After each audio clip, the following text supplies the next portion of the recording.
Hi, welcome to True Creeps, where the stories are true and the creeps are real. We'll cover stories from grotesque gore to the possibly plausible paranormal, to horrifying history, to tense and terrible true crime, and everything else that goes bump in the night. We're your hosts, Amanda. And I'm Lindsay, and we want you to join us while we creep. We cover mature topics. Listener discretion is advised. Hey everybody, welcome to our 19th True Crime Digest. Almost to 20. We're so close. We're also pretty close to 200 episodes. We're getting there. I still can't believe that. No, that's crazy. Right? What a ride. I normally say this later in the episode, but we're recording a little bit earlier today, which is apparently prime moo pig sleeping time. So my dog is snoring behind me. She's always snoring. I'm sorry. She's my sidekick, my shadow, my best friend. She's here snoring.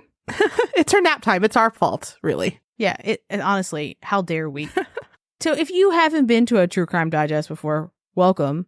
You don't have to go listen to 1 through 18 before to listen to this one. You can simply start here should you want to. But typically we cover case updates and a new case. But today we're just doing case updates because we have so many. A lot of times there's not a lot of movement, but there's a good bit of movement on a lot of the cases that we've covered. Yeah, which is good. And we'll make sure, too, to do a quick recap, too. So if you're new to any of these cases, we'll give you a recap. Yes. And then we'll also tell you about the episode that it exists in, if you do want to go listen to the full one. So we're going to just jump right on into our updates. The first is, it's not a case update, it's a topic update. We talked about Lake Lanier a while ago. Scariest lake. It's where some of our favorite callbacks come from, like 12-year-old boy as a measurement comes from Lake Lanier. Mm-hmm. But as a very deadly lake, they decided, you know what? This is where we should put Georgia's first water slide coaster. What even is that? And so it sounds horrible. I don't know. I can't conceptually picture that. It sounds like a bad idea. And as like a tummy ache girly, no thank you.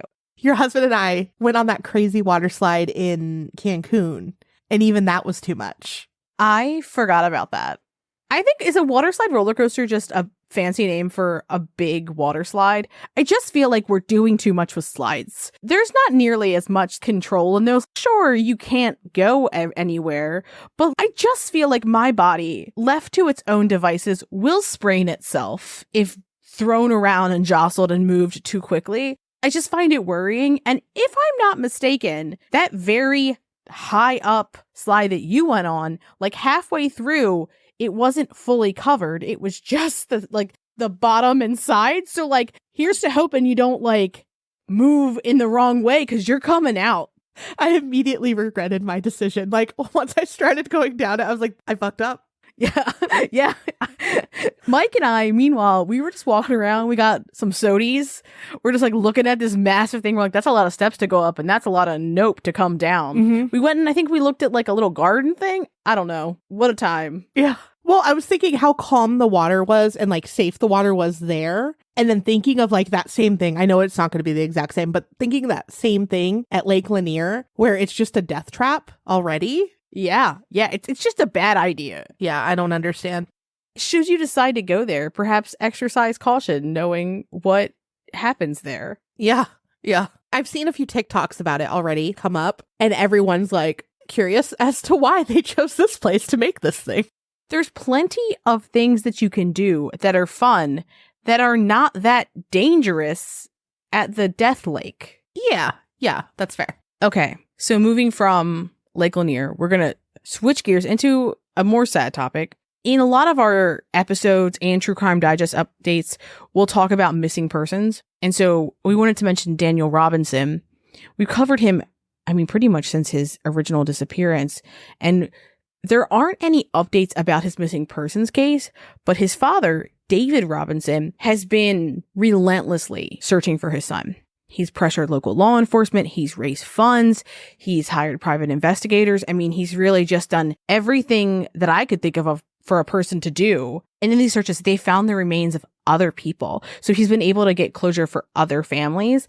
And so in that same vein, he's decided to run for Congress in South Carolina as a Democrat. And per David, he said, I want to be the champion for all missing Americans in this country. I love that. He also said, my desire to run for office is to help families out there struggling with missing loved ones cases. Also to aid law enforcement and try to streamline the way cases are handled nationally. My heart just breaks for him because he's worked so hard to try to find his son.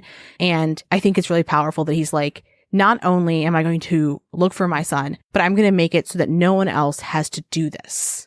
Mm-hmm. He reminds me of Tim Miller so much. I got really excited when I saw his, I think it was a live that came up first where he talked about what he was going to do. Mm-hmm. And I was like, yeah, we need him. Yeah. So in a previous True Crime Digest episode, we talked about the disappearances of Taylor Johnson and Kimberly Avila. Unfortunately, neither of them have been found. They both went missing separately.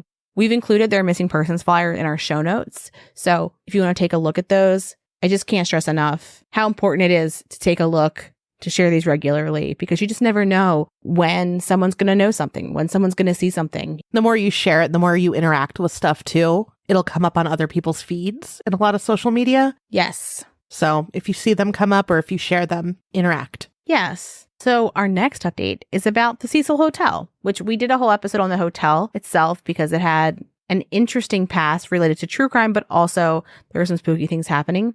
We've had various updates throughout the years on what's been going on at the hotel, whether parts were closed, renovations they were doing. So within the past few years, they did renovations for affordable housing within the property. And this March, the Cecil Hotel, which is now known as the Stay on Main, is up for sale again. And the website that lists it doesn't have the property price, but when you look at the appraised price of the property, it's $31.5 million. Wow. And you can if you Google 640 South Main Street, it'll pop up with the sales link.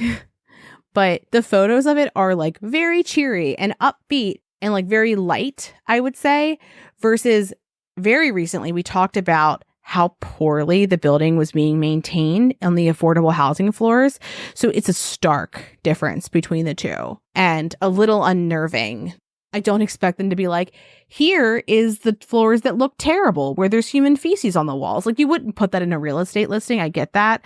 But knowing that very recently news stories were breaking about how bad it was inside, it just seems strange to see these photos like that. Agreed. Yeah. It's probably so cheery because they don't show any pictures of the inside. It's just the outside. I mean, that'll do it. I did see, though, on Zillow, there's still units, the pictures on there. So if you're curious as to like what the inside looked like a while back, there are some photos. Yeah. So the next update we're going to talk about is John Forsyth. And as a quick recap, we covered Dr. John Forsyth's case last year, pretty soon after his remains were recovered. And his case began as a disappearance until his remains were found 9 days after he went missing. His car was parked in an unusual place, and it was found unlocked with his personal belongings inside. Police were pretty quiet about the investigation, but his family did talk to the media. Bizarrely, sometimes they would contradict themselves in interviews, which a lot going on. I don't blame them for that. Yeah. There was some speculation as to what may have happened, but there was no concrete leads at the time. Now, as an update, the details of the autopsy were released, and the medical examiner concluded that John died from a self-inflicted gunshot wound to the head. Again, we talked about it before, though. Dr. Forsyth's brother was very adamant that he did not take his own life. And what's interesting is that it's been, we've known for quite some time that his cause of death was the gunshot wound. Mm-hmm. Yeah. But it's that it was self-inflicted. That's the new part, which I thought was just so sad to hear after all of this time. Yeah, that's incredibly sad. So our next case update is about the murder of Brian Egg. Our episode on Brian Egg's murder was actually the first episode in 2023. And Brian was seen late May or early June of 2018. And neighbors suspected something was wrong in July and notified authorities, but thorough checks were not performed.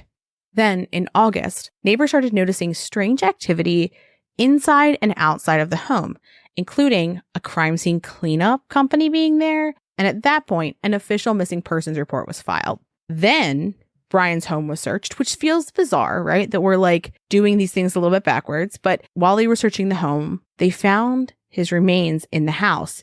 Specifically, his torso was found inside of a fish tank. The details are incredibly horrific. Yeah. They also found 2 men were living inside of his home, and those 2 men were arrested, but the murder charges were dropped, and Brian's murder remains unsolved, which is just so bizarre. It was an interesting and just so sad case because he seemed like a lovely person. Oh, yeah. Yeah. So as of last month, in March of 2024, it looks like the San Francisco District Attorney's Office has been looking at the case again. Wilma Parker, Brian's neighbor, as well as his sister, have recently been questioned. And remember that we said that his torso was found in the fish tank. His head and hands have never been recovered, which is just heartbreaking for his family. Also, as for Brian's home, we talked about how the new owner of it planned on building a 5-story condominium project there. He has either sold it or was still trying to sell it. And the home itself is still boarded up and squatters continue to live in the home. And also, Brian's story is kind of showing back up again because there's an episode of Unsolved with James Patterson that covered the case recently. So hopefully this helps get some momentum for getting justice for Brian because he just seemed like this lovely human. And he also was like known for trying to help people who were unhoused and would give them a place to stay. Yes, I totally agree with you. He was a good human and he definitely deserves justice. So the next update we're going to talk about is the Anthony Robinson case, or he was dubbed the shopping cart killer because he allegedly put the remains of some of his victims in shopping carts. We said it in our original episode, but I'll say it again here. The dumbest moniker. It really is. It really is. He deserves nothing. He has thus far been connected to the murders of Tonita Smith, Aline Elizabeth Redmond, or she went by Beth, Stephanie Harrison, Sonia Champ, and Cheyenne Brown. We do have a full episode on the murders, and it's called Shopping Cart Killer, The Murders of Sonia Champ, Tonita Smith, Stephanie Harrison, Cheyenne Brown, and Beth Redmond. So if you want to go back and listen to what happened. But we do have some updates. In 2018, Robinson's fiance, Sky Allen, died of natural causes. Given the current charges against him, law enforcement is looking into her death. On Valentine's Day in 2018, Stacey Allen found her daughter unconscious in her bedroom. Sky was barely breathing at the time, and she was rushed to Prince George's Hospital Center, where she later died from cardiac arrhythmia. Stacey suspected Robinson immediately, and Robinson and Sky had met on a dating app.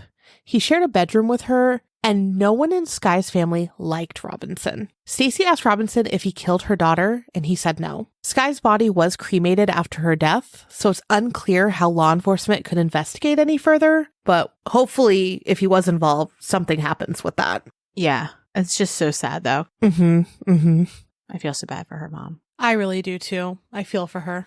Since the last time we provided an update about this case, some of the family members of the victims have released statements. Stephanie Harrison's daughter, Destiny Livingston, said, quote, "I didn't grow up with a dad. All I had was my mom, and now she's gone too."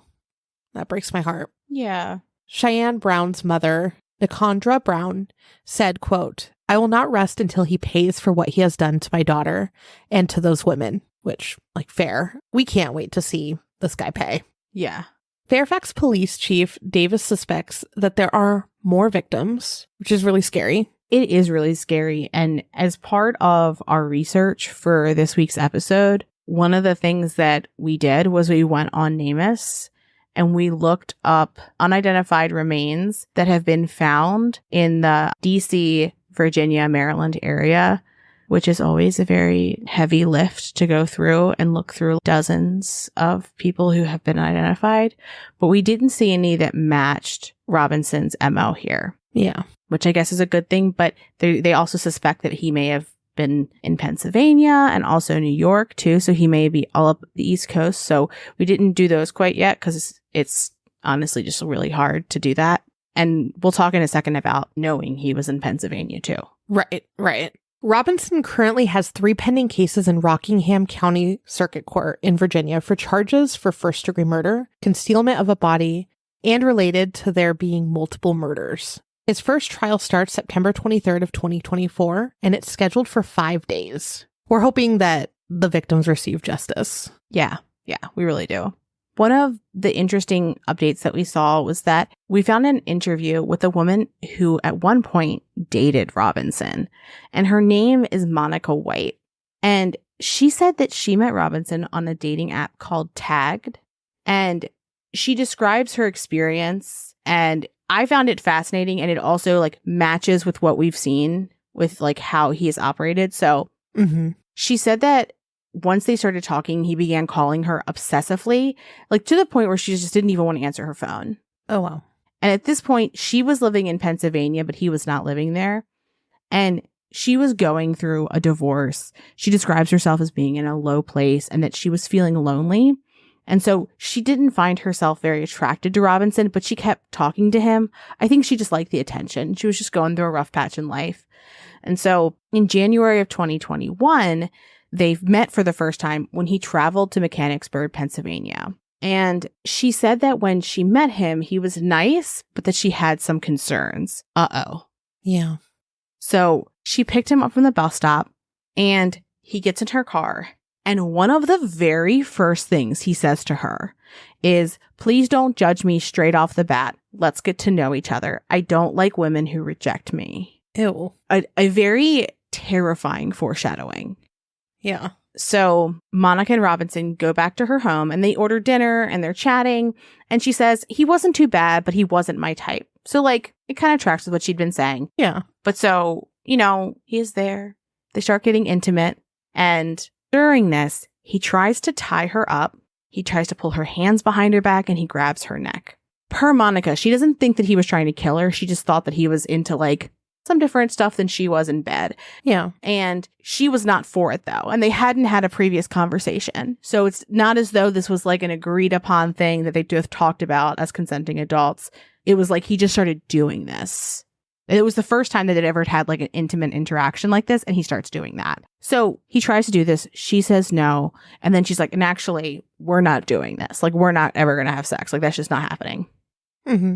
And, you know, he's staying there. So they're sleeping. He's sleeping in the bed with her. And she remembers that throughout the night, she keeps hearing in her head, like, you're sleeping with the enemy. And she said, and I know that's my spiritual part of me. The Holy Spirit talks to me all the time. I heard a voice saying, you have to get him out of your house. And then she said, I woke up in the middle of the night, and this man was up staring at me because I was rejecting him. Ugh, scary. Talked about it before, but if I wake up and you're fucking staring at me, abso-fucking-lutely not. Like, it's a hard fucking no. So they're having their first visit when all of this is happening, and he tells her that he wants to move in with her. And she's like, we are moving way too fast. Yikes. So then he's like, okay, well, your birthday's next month. I'd love to come back to visit to celebrate your 54th birthday. And so it seems like she kind of like reluctantly agrees. But so he comes the next month, but he shows up a week before her party. And when he does, he traveled with a one-way ticket. So it doesn't seem like he's planning on going back home. Yeah. And he's like, but good news. Like, I have several job offers in the area. Is that good news? So Monica's family meets him. They are also not a fan of him. So they go and visit Monica's cousin. And while he's there, he clogs her toilet. Interesting fact. Then at her birthday party, she notes that he was drinking. And in the article, I don't know if she means like he was drinking in a problematic way or just that she didn't approve of alcohol. I'm not sure which one it was. But then she said that he was, quote, harassing the kids and flirting with the boys. She thought that he might be bisexual, but he had never told her that. And it seems like that may have been concerning for her. I don't think that you need to disclose anything that you don't want to in terms of sexuality. With this, I don't know if she's talking about boys as in children or boys as in grown men. It's unclear. So like harassing kids, flirting with the boys. I don't know if she's saying like harassing the kids and then also with the boy children flirting with them or like fully separate thing. And so she says she thinks he might be a bisexual, but like if he's flirting with children, I would say he's a pedophile. Exactly. Yeah. So that night, she lets him sleep in her bed, but she was very explicit that she would not have sex with him, which, like, generous of her. Right. But then he does something that, like, I wouldn't have expected if I was her. He pees in her bed. And, like, remember, this is her fucking birthday. So he pees in her bed on her fucking birthday, like a grown-ass man. And from all accounts, it doesn't look as though it was accidental. Ugh, like, that's so awful and gross. So she confronts him about how he'd been acting, and he starts snapping at her in her own home. So she's like, get out. Here's $20. Go to the train station. Like, by. Yeah. And so rather than leaving town, he goes to a local gas station and calls her cousins crying, like they're going to give a single fuck about him, right? And she said, quote, "He sat up there and cried all night long." Monica said that dating him was uncharacteristic of her and that she had been in a weak place at that time.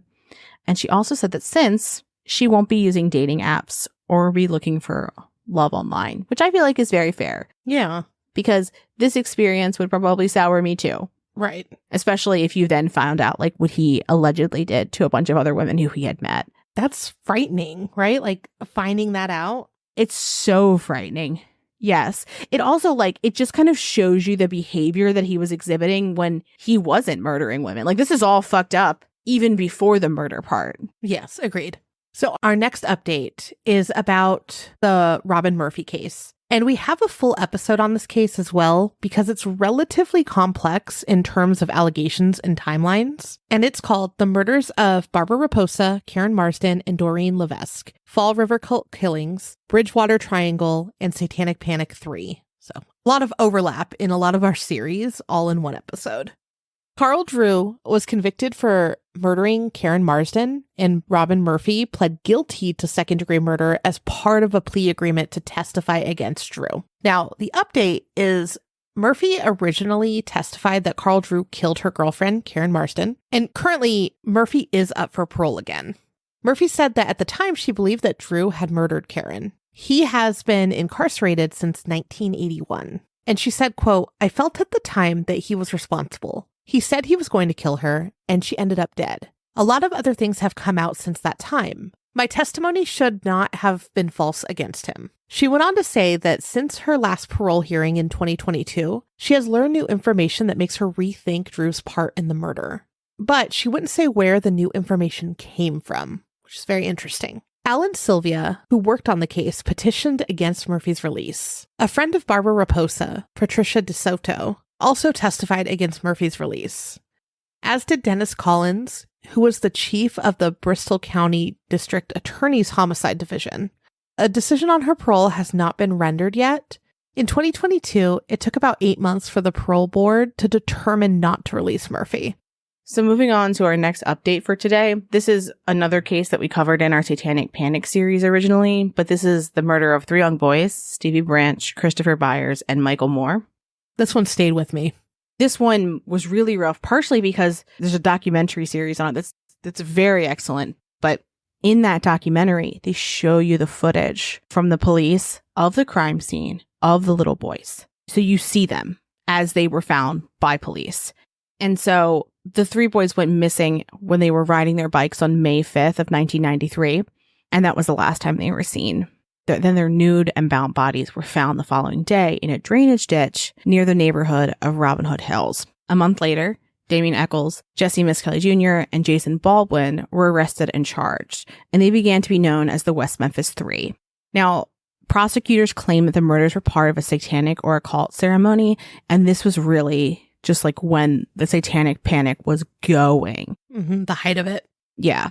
And so eventually, Damien Echols was sentenced to death, while Jason Baldwin and Jessie Misskelley Jr. received life sentences. This was in 1994. There was no forensic evidence that tied these 3 boys to the crime because they were all like still young. In 2005 and in 2007, hairs from the crime scene were tested and they did not match Damien Echols, Jessie Misskelley, or Jason Baldwin. And so one hair that was found in the ligature of one of the boys was a genetic match for Stevie Branch's stepfather, Terry Hobbs. Another hair was a partial match to Hobbs' alibi witness, David Jacoby. However, both Jacoby and Hobbs denied involvement. So in light of this, on August 19th of 2011, the West Memphis 3, they each pled to an Alford or no contest plea for the murders of the boys. And prosecutors and defense attorneys settled on these agreements because there was a new judge that was assigned and he was going to order new trials. So rather than doing that, they were like, we'll do the Alford plea. And so this type of plea allowed Jessie, Jason, and Damien to maintain their innocence, yet plead guilty. And then the 18 years that they served would be credited against them and then they would be released. So in the past few years, Echols filed a petition to have additional DNA testing done on the ligature. Because again, right, they are adamant that they are innocent. And yet there is a guilty plea against them that does exist. Mm-hmm. And so there's no push to investigate who actually killed these boys and actually get real justice for them. And so Damien Echols is pushing for that to get done. And originally that petition was denied, and then the appeal was denied. The update we have, because that was all a recap, but I feel like to be able to get to why the update is important, you kind of need to know a little bit more of the backstory. Yeah, for sure. So in April of 2024, the Arkansas Supreme Court ruled that Damien Echols is entitled to petition an Arkansas court for new DNA testing of crime scene evidence. Basically, it's saying, hey, lower court, when he asks for this, don't say no. Finally, he deserves that. Fucking finally. I mean, the West Memphis 3 deserve that. And also, the 3 boys who died deserve that. The community deserves to know who did this. Mm-hmm. There's so many victims here. And when we first did the case, we talked about how, like, it's the murders of 3 boys, but it really is 6 lives that were taken because these were kids, right? And like, they wore like dark clothing and listened to rock music, and people made very big assumptions based on that. Yeah. But it's definitely a good episode to listen to. The full name of that episode is Satanic Panic Injustice, The Murders of Stevie Branch, Christopher Byers, and Michael Moore, and the West Memphis 3, Jason Baldwin, Jessie Misskelley, and Damien Echols. Another long title, but good listen. Yeah, yeah. And like thinking about it, yes, they got out of prison, but also they have that on their record. Mm-hmm. So like they're still living it every day. It's not going away. And then the 3 boys. Yes. And it's interesting that there's no mechanism to be like, hey, we should keep testing this to figure out what's going on versus being like, we've got convictions, no worries, when there are actually worries. Yeah. Well, I can't wait to see what happens next for that because it's been so long. Yeah. Yeah. They are overdue for some justice. Speaking of that, our last update for today is the murder of Mercedes Vega. So as a quick recap, Mercedes was abducted from her Tempe, Arizona apartment around 9 p.m. on the evening of Sunday, April 16th of 2023. That same evening, only a few hours later, she was found deceased in an unknown car that was set on fire in Tonopah, Arizona. We have a full episode with a timeline that came out just a couple months ago in March of this year. And so it's been over a year now, and there have been no arrests made in connection with her abduction and then subsequent murder, which is horrifying. And police really haven't released a ton of information. And to the media, sure. But her family isn't getting the information as well, which is just an extra level of fucked up. It really is. Yeah, I feel for her family. So after our episode first aired, Mercedes' parents, Tom and Erica, reached out to us. And we've been in contact with them a couple times. And we've offered to help get information out and, do whatever we can to help them out. Earlier this week, we spoke with them again, and they actually gave us the police report, as well as some other details. Now, what makes me really sad is they had to request the police report. It's not like they just gave them it. They had to jump through the hoops to get everything. So that already infuriates me. From what I understand, they also it was they were like, we'll give it to you. And then crickets. And then it was after they had said they were going to give it to them, a later date. They had to request it again, I think. Yeah. Yeah. Her family is just being treated so unfairly. It makes me so upset. Exactly. But what we learned in the police report is that the car that Mercedes was found in, so not her car, but the one that unfortunately she was found dead in, was a white 2018 Chevy Malibu. And we learned that it had a salvage title. We looked up the VIN that was in the police report, and we found that it was auctioned in March of 2023. And this would have been just 1 month before Mercedes' murder. From the looks of the car, there are a few pictures online, it's missing the front hood and the front bumper of the car. So the whole thing is just open. So no headlights, nothing up front. And looking at it, then at least, it looks like it wouldn't be legal or safe to drive. So I wonder if they changed it or fixed it a little bit. Yeah, I mean, but in just a month, I'm that's a quick turnaround. But when you look at how the car looked when it was auctioned, I would say it is the opposite of inconspicuous. It's not something that you'd be let me just, you would notice that car if it was driving somewhere. Oh, yeah. Yeah, because it's a white car. And so it's missing, you see the whole under the hood and all the front wiring and everything like that, which is dark. So it's a big contrast too. Also in the police report, it shows the person who called in the car. And the officer who completed the police report called that witness and left them a voicemail to call back. When they called back, they left a voicemail back saying that they observed the vehicle on the north side of the road on the I-10 West with a person walking around the outside of the vehicle. He also noted that he was able to see fire inside the vehicle. So what this tells us is that that individual saw one of the people involved and may have witnessed the beginning stage of the fire. It sounds like they were, at least from the police report, like they're playing phone tag with this person and said like they may be asked more questions later on. But like there's an eyewitness. I wonder if they were asked more questions. I hope so. They better have been. Yeah. Because, I mean, if they saw the flames inside the car, like that had to have been the early stages. It's also just, it is, I don't want to say good because it's not good. I would imagine knowing that someone saw something happening strange and went, something's fucked up right now, and immediately raise the alarm is some level of minor relief, is knowing that like someone didn't just see this happen and go, not my problem, and move the fuck on. There's somebody was like, that's true. Something weird is happening. I'm going to make sure that the police know about it. Right, right. So, I mean, hopefully they're getting more information. But again, it's been a year. It's been a year since that night. This police report is from that night. And so that breaks my heart that they have leads, right? Like they have information and we at least don't see a lot of movement yet. Now, another thing that we learned is that there is body cam footage of law enforcement from the night that Mercedes was found. And authorities have assured Mercedes' parents that they would provide it to them. And as of today, today's May 3rd, when we're recording, nothing has been released to the parents yet. And so when they spoke with authorities, I want to say, I'm going to talk about it in a minute, the parents hosted a march in April. And authorities had contacted them the day before the march and said, we're going to provide you some more information. And now we're going on, half a month and nothing's been provided to them.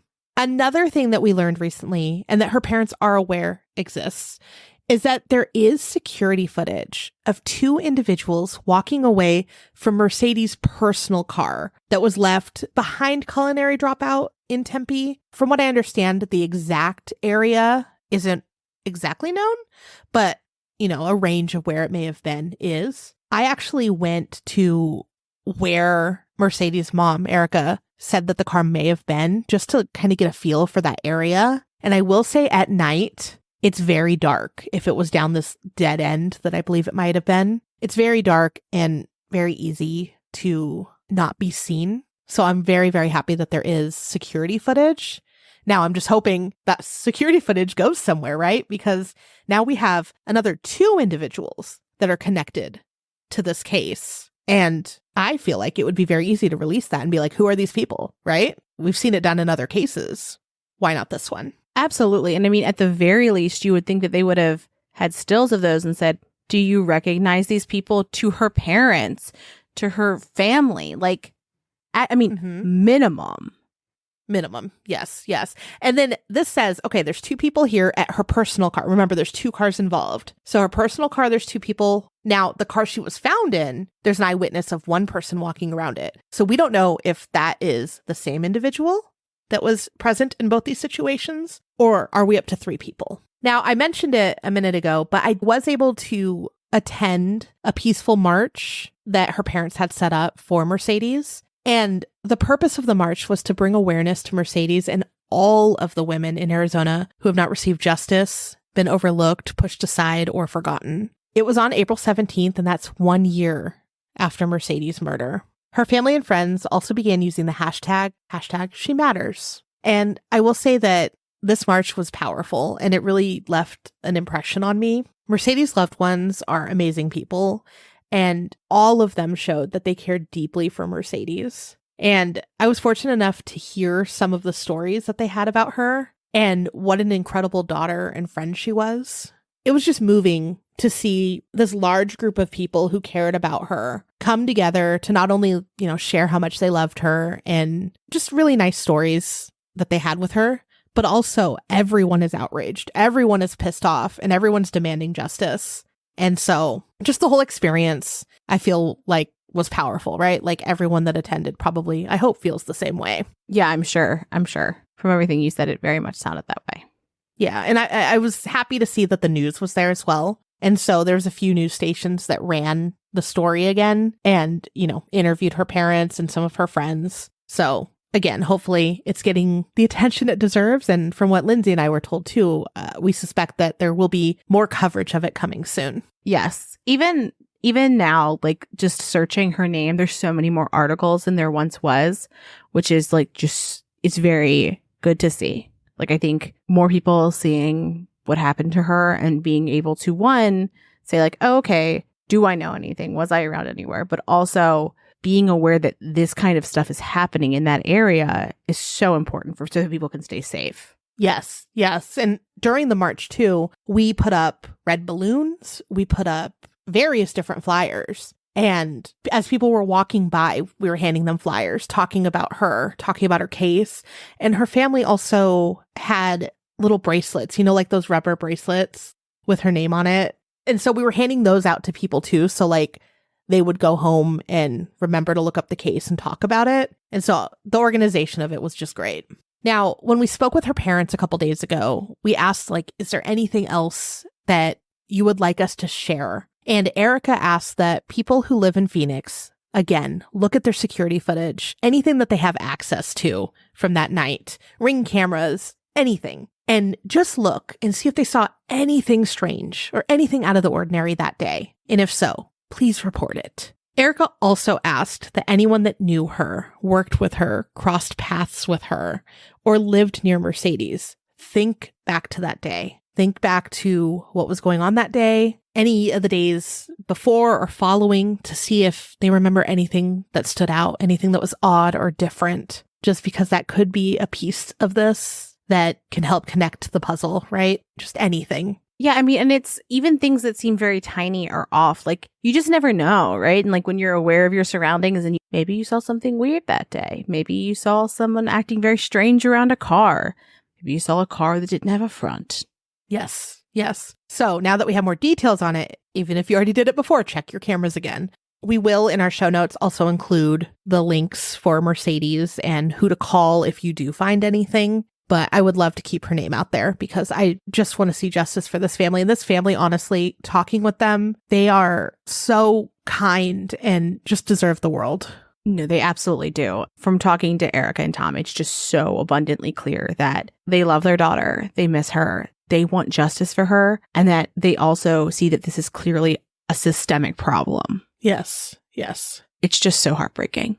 And they're both so kind. They are. So we've mentioned it. We don't always have a ton in our show notes. Typically like our typical links, our sources, a description. But today in our show notes, you're going to find a whole bunch of stuff. So you'll find missing persons flyers. We'll have links to some of the things we've discussed about. We'll also have the names of the full-length episodes for everything that we've talked about. Yeah. We're now in the process, after our spooky trip, of sorting through all of the footage and starting to piece those episodes together. So you'll have a time release view of the spooky trip that we have gone on. Our first episode on it is next week, and it's actually on the Elms. Yeah. We haven't even said where we went. Yeah, we were so excited. If you want to prepare for that episode, go re-listen to the Elms, because you're going to be like, oh, that place. Mm-hmm. And now you're going to want to go there as well. Yes. And we're very excited for that episode and for our very first guest ever. Mm-hmm. It's going to be good. Yeah. And with that, have a great weekend. Thanks for creeping with us. Thanks for listening. And as always, a special thank you to our patrons who support us via Patreon. Please see the link in our show notes to learn more about how you, yes you, can begin to haunt the dump, guard vortexes, or even become a scorching Sasquatch. Ooh. Also in our show notes, you can find the link to our website, more information on our sources, our social media handles, and our merch store. We'd love for you to keep creeping with us. So if you like this episode, please subscribe, rate, review, and share the show with your fellow creeps and or ghosts. I beg of you.